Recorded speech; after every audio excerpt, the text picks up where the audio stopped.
Welcome to Founders Future, a podcast powered by Closers.io, where we dive into the journey of innovative entrepreneurs and explore the road ahead for them and their companies. I'm your host, Amar Elm, and in each episode, we uncover the stories behind impactful ventures, the challenges faced along the way, and the strategies driving their future growth.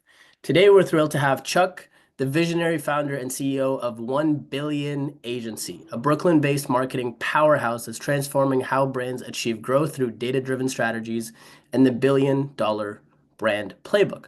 With over 25 years as a C-level marketing executive, Chuck brings unparalleled expertise to optimize campaigns and scaling businesses. Today, we'll dive into his founding story, how OneBillion drives results, and his plans to scale in the dynamic digital marketing space. Welcome. Great to be here. That's a lot to live up to. Thank you. I'm sure you'll crush it.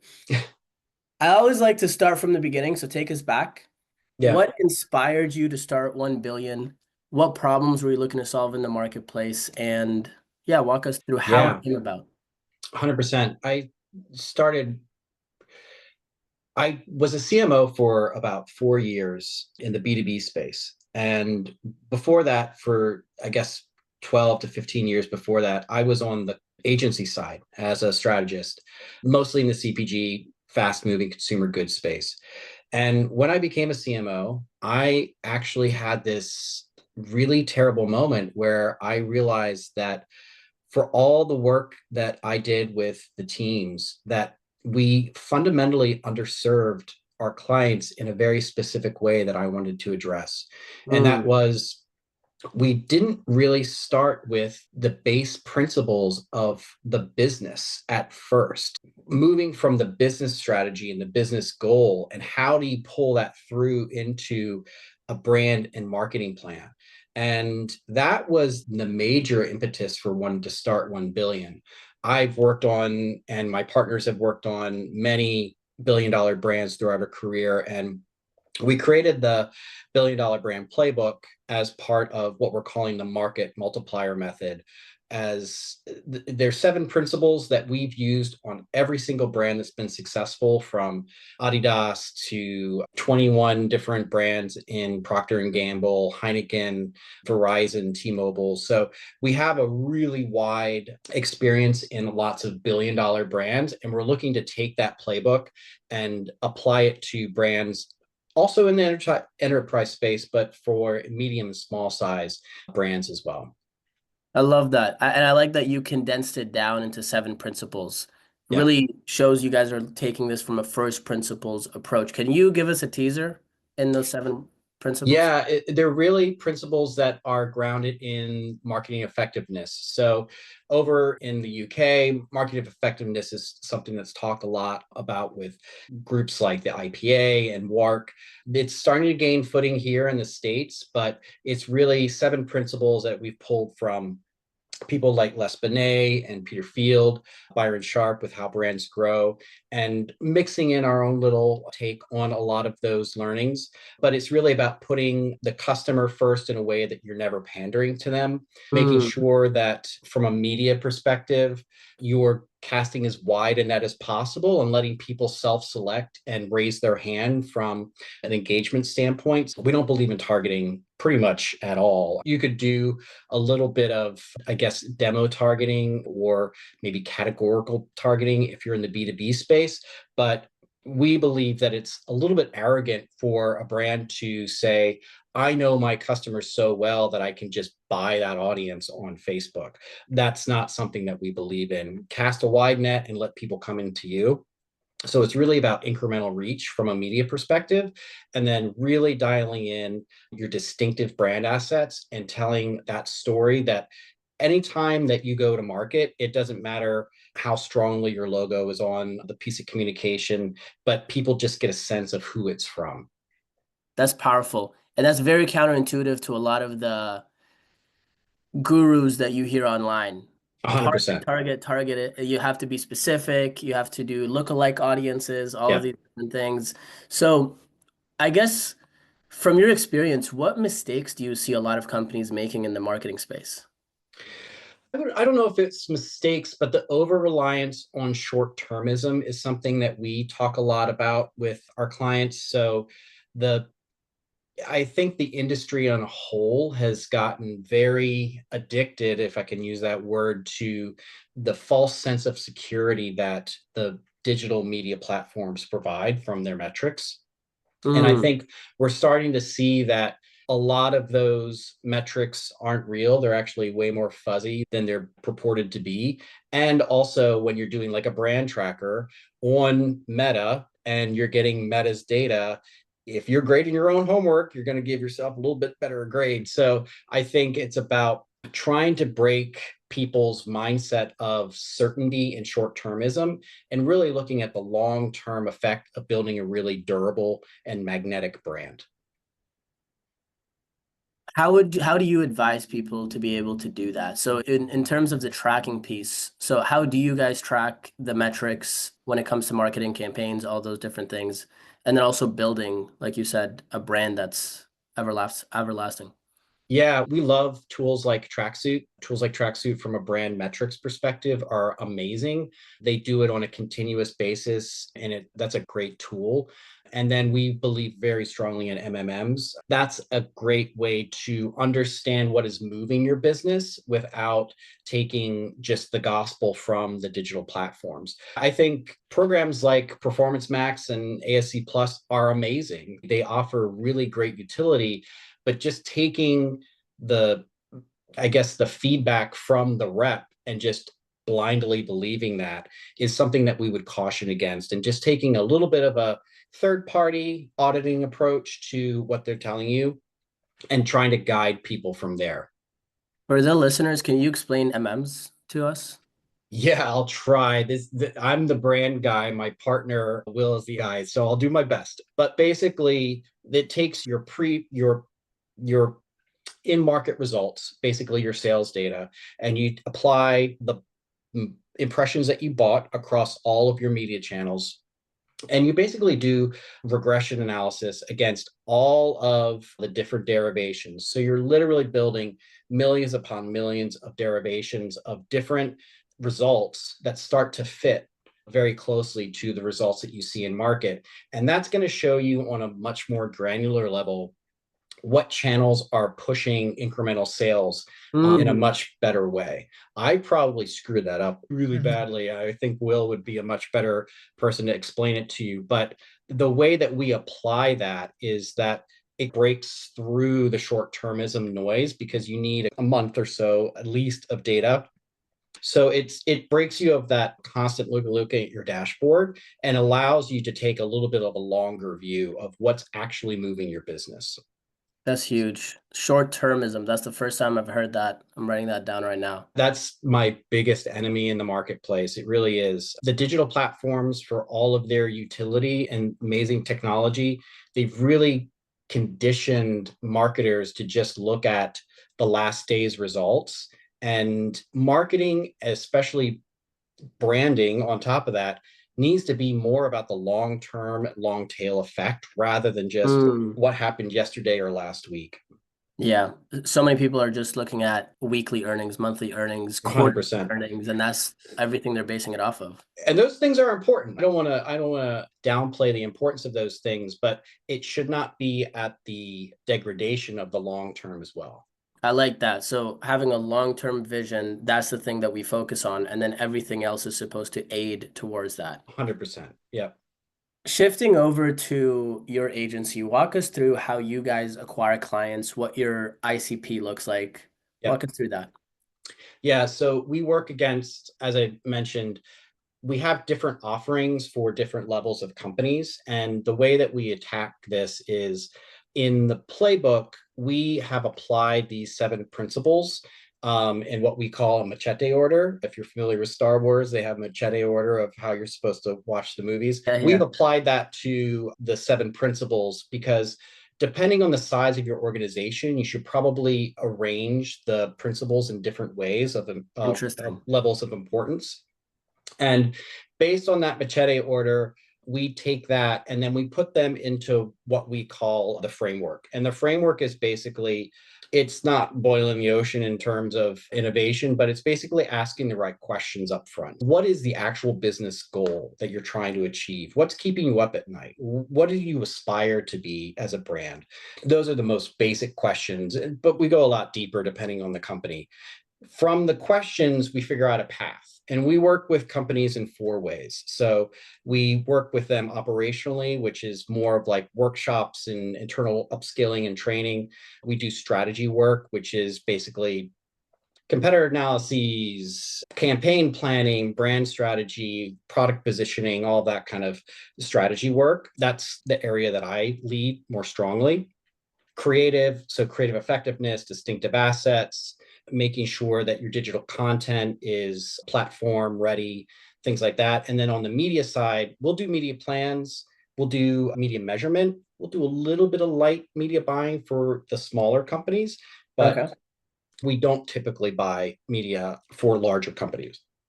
And based on which path we find that you should take through the questions, then we start basically an engagement where we set the goal and we iterate until we hit that goal. And then if we need to go on another path, we can do that afterwards. But we only focus on one path at a time. Got it. And Um, it's one of those four, typically speaking. it's And then always one that's of those four. And if they fall outside of one of those four, we either say thank you very much and good luck, and or we pass them to one of our partners in the Nostos network. So we're got in an independent agency network called Nostos, and it's about 55 member agencies. We have very complementary offerings, and if we don't cover it, we have a Nostos partner that does. got it. So you can help them regardless of what it is, whether it's through you guys or through someone in your network. 100%. Yeah. Walk me through, practically and tactically speaking, how does your agency acquire those clients? Yeah, the tried and true network, Rolodex work. The Nostos network is also great for referrals. So that I would call more of the networking bucket. I do a fair amount of LinkedIn content as more of the, just so people have a sense of who I am before they get me on the phone. And so there's referral, there's content, and then we also do some LinkedIn outreach as well. Got That has been a point of contention for us, quite frankly, just because I feel like LinkedIn's gotten flooded and email from an outreach perspective is dead. I'm old enough to remember if you wrote an email to somebody, you typically got a reply the next day.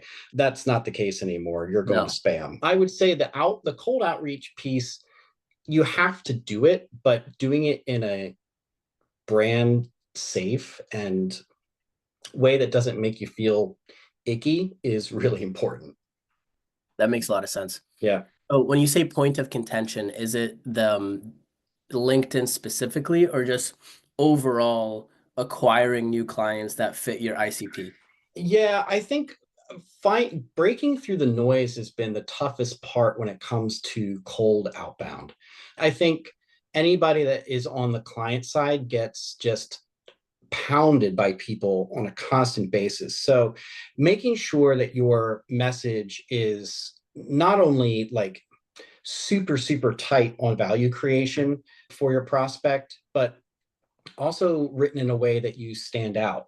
And I would say that sometimes you can do that through personalization, but I think that's also become quite commoditized. So I don't know. It's a very tricky dance. I don't know. I can't say that we've completely cracked it. It's a constantly modifying and optimizing kind of thing. I would say that finding the right partner, and I think we have found the right partner to do that, is super, super important. There are a lot of snake oil salesmen out there doing lead gen. Finding the right lead gen partner, if you don't want to do it yourself, is super, super important. Amazing. So once they do come in as a lead, what does the sales process look like at that point?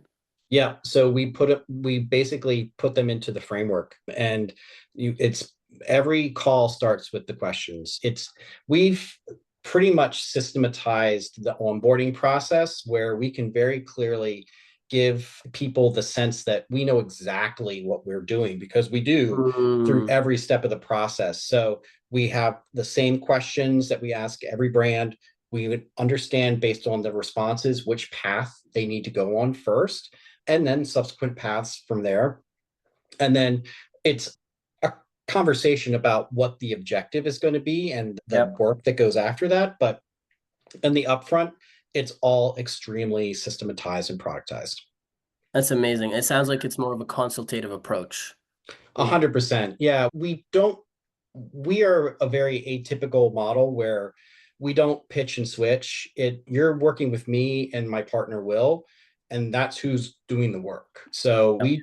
we don't have a team of juniors in the background doing all the work. We Yeah. take pride in applying our experience to the work. We actually really love doing the work as well. There's, like I said, there's no pitch and switch. You're working with the team that's going to be doing the work on your brand. Is there a dedicated sales team in place, or is that you and Will? We work with an outside sales group that helps us. Okay, very cool. Yeah, So that's outsourced in a sense where they're it is. Yeah. 1099. Yeah, 100%. And I think when it comes to that was a very difficult decision for us to make because as founders, I feel very strongly that we should be doing the the bulk of the sales. But from an outbound perspective, it's really about doing the math of I could spend 5 hours a day doing this, where I could spend 5 hours a day doing revenue generation work instead of trying to prospect. So I think the ROI on working with an outside sales partner really works once you get it dialed in on your value prop. But yeah, it just drains me. So I had to step away from it. I did it for a Yeah, while, but yeah, it's very draining. for sure. As a founder, I'm sure you want to maximize the time spent in your zone of genius, 100%. Yeah. doing things that you love to do, which it sounds like it's the fulfillment side, really helping these brands grow, scale, and really reach their full potential. Yeah, 100%. The energy that you bring to the work is going to dictate how well the work comes together. So if I can pay somebody to apply a great energy to outbound and that's what they really like doing, great. It's going to be terrible for me from an energy perspective. So it's gonna go poorly when it's out in the world. Yeah, I would much rather apply myself to the things that I'm good at rather than just sitting on LinkedIn all day. 100%. Energy Yeah. is absolutely everything. Walk me through going into 2025. What are the top priorities for you guys for scaling the company? Yeah, it's about finding the right mix of small, medium, and large engagements that not only give us a variety of brands to work on because we like working with different types of companies, but also finding that right growth path as well. Working with the enterprise, you're a company of our size, we're not going to get more than two or three of those, and those are the home runs. You can build a great company on doubles and singles as well. Working with the right mix of smaller brands, helping them use the playbook to grow their business into the medium size is really great. And we have a different way of working where it's not necessarily like a retainer or a fee based. We'll just basically work on performance based, but we really vet those really Hmm. hard because we need to believe that we're going to deliver. And then Is on the that, medium side, I'm sorry. sorry to cut you off. Is that just for the small businesses where you work performance? That's just on the Okay, smaller ones got it. because that's taking a bet from our perspective as well. Once you reach a medium-sized company like 100 million plus, you have the budgets that you can actually pay for a project or a retainer fees. Yep. It's really for those smaller $5 to $10 million brands that we believe can grow. They just need a little bit of help, and they're probably not spending a lot of money on marketing. So it's a great way for us to help foster smaller groups, but we also, being paid on performance, can also be great for our business as well. 100%. That makes perfect sense. And that's interesting model though, because it sounds like it's like a consulting for equity, but it's not really equity, it's profit sharing on Yeah, the back yeah. end, which is huge incentive for them to sign with you. Like really, what's the risk at that point? Yeah, it's sharing risk. And that's why we vet them so Mm, hard. We need to make sure that we feel as good about them as they feel as good about us because yeah. we're taking the risk on us on ourselves as well. What do you foresee as some of the biggest bottlenecks that you guys are going to have to work through going into 2025? Just macroeconomic headwinds that seem to be constant and never ending. I think the effect of tariffs on the broader economy are not yet felt yet. And I'm I don't know. I'm not an economist. We'll figure it out. Yeah, I guess aside from the things that are out of our control, what do Yeah. you see in organizationally speaking, what are some bottlenecks that you can think of? Yeah. Oh, okay. Yeah. So basically scaling with a team of two currently, and we're able to handle clients as large as Hilton and lots of smaller brands trying to get into the US market. I think finding the right level of scale, and as we do grow and we do want to bring more people in, finding the right casting of that, and like how do we want to grow properly? Is it more about on the creative side of things? Is it more on the media side of things? I think finding the right place to focus as we grow is going to be super important. We're always going to keep the four main areas of focus, but adding a skill set outside of myself and Will is going to be super Mm. important. So scaling the deliverables, essentially the Yeah, service offerings and the yeah, fulfillment side of things. Do you see 100%. any bottlenecks in the sales and marketing side of things? Well, I think the way that outbound shakes out in the next couple of years, especially with AI, is going to be really interesting. I would anticipate in 3 years discovery calls aren't going to be done by people anymore. I actually anticipate it's going to be the sales AI talking to the procurement AI and they figure it Yeah. out. And then you have an in-person. Imagine that. I think 100% that's where we're going to be in like 3 to 5 years. And that really changes the way you go to market. Before it used to be about content and SEO and making sure you had white papers and great ways of talking about yourself that make yourself feel like authorities. But when you're removing the human element from the sales process, what does that mean? And I guess everybody's tired of all the digital channels. And how do we deal with that burnout, that digital burnout that's happening? I think those are the big bottlenecks that don't only affect us. I think it affects the industry at large. 100%. I was watching a video specifically on that and how sales is going to transform, or how AI, sorry, is going to transform sales. Yeah. And his name is Patrick but David, and his philosophy is anything that's transactional, sales, just quick, like here, this is what we do, this is what we got, that's going to be replaced with AI. Anything that's more relational, where it is custom and Yep. we're helping you get, or anything where people are going to have some sort of objections or whatever, that's still going to need some sort of human element, at least for the foreseeable future. Yep. Where we go beyond that, I guess time will tell. Yeah. Yeah. I would anticipate those discovery and trying to understand offerings and fit and rate cards and all that kind of stuff. That's going to be handled Yeah, through the AIs. And then once you pass a certain threshold, then you get to have a conversation in person 100%. or through the screen. Yeah. And Any, that's a strange new world. I know I feel like any sort of qualification, excuse me, especially with cold calling. Like I have friends that are huge real estate investors out in Yep. Arizona, Florida, and they source off-market leads and deals all the time. And they're now getting AI to call Hmm. homeowners, and it's a quick, like 1 minute phone call. Hey, are you looking to sell?